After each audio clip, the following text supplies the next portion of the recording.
नवी दिल्लीत संसदेचं हिवाळी अधिवेशन सुरू।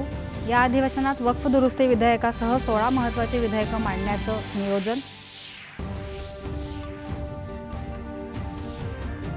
संसदेचं हिवाळी अधिवेशन फलदायी ठरण्यासाठी निकोप आणि विधायक चर्चा करण्याचं पंतप्रधान नरेंद्र मोदी यांचं संसद सदस्यांना आवाहन।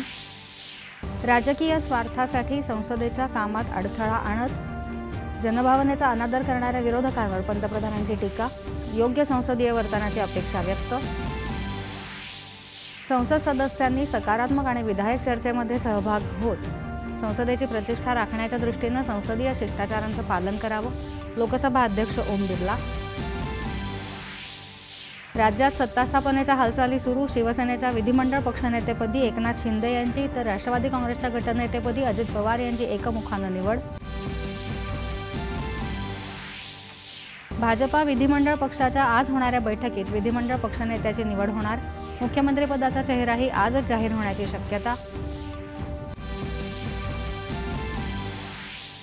मुख्यमंत्रीपदाबाबतचं सूत्र अद्याप ठरलेलं नाही। महायुतीतील 3 घटक पक्ष एकत्र बसून यावर चर्चा करू, राष्ट्रवादी काँग्रेसचे नेते अजित पवार यांनी केलं स्पष्ट।